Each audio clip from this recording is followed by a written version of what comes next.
म र मेरो बहिनी चाहिँ टक्क वाकमा जाँदैछ अहिले। ठ्याक्क अहिले कति बज्यो पाण्डु?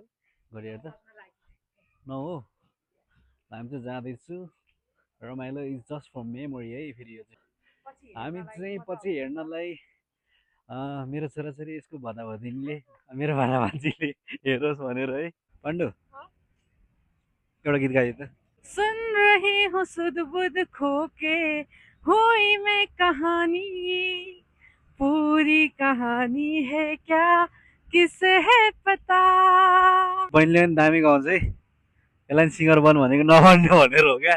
खासमा चाहिँ आज म र बहिनी चाहिँ धेरै धेरै पछि एकदम मोटायो भनेर चाहिँ निस्किरहेको छु। मोटाउने रिजन पनि अब म हस्पिटल धेरै बसेँ नि त, सर्जरी पछि आफ्टर सो धेरै धेरै लङ टाइम पछि चाहिँ हामी चाहिँ यसरी हिँड्दैछौँ। सो अलिकति गाह्रो फिल हुँदो रहेछ, धेरै हिँड्ने स्यास्या चाहिँ हुँदो रहेछ। उकालो हिँड्नु पऱ्यो भने साइको हुन्छ होला है के भन्छ? उकालो हिँड्नु पऱ्यो भने ठिकै ठिकै हुन्छ, किनकि म त हाइकिङ गइरहेको हुन्छु नि त। तर चाहिँ त्यस्तो धेरै हाइकिङ पनि जाँदैन म चाहिँ धेरै गइरहेको छु, मलाई चाहिँ ठिकै हुन्छ।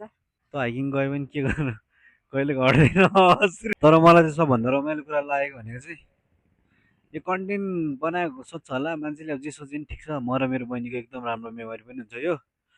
अनि अर्को कुरा भनेको के भन्ने, अब कन्टेन्ट क्रिएटरहरूले युज गर्नुहुन्छ होला यो। त म चाहिँ किन गर्दैछु भन्दाखेरि मेरो ब्यान्डको लागि चाहिएको थियो भनेर गरेको थिएँ, मैले लिएको थिएँ यो। अहिले ब्यान्ड पनि त्यस्तै त्यस्तै भइरहेछ। ठिक छ, नो वरिज, सबै कुरा राम्रो हुन्छ। ब्यान्ड भन्दा मलाई याद आयो, किनभने Lomash and the last page छ नि त यसको ब्यान्डको नाम। तपाईँहरूले युट्युबमा गएर हेर्न सक्नुहुन्छ, अनि इन्स्टामा फलो नि गरिदिनु होला लोमस एन्ड द लास्ट पेजलाई। धन्यवाद। एउटा कुरा छ, बहिनीले एक्सर्साइज गरेर केही थाहा छैन त्यसलाई।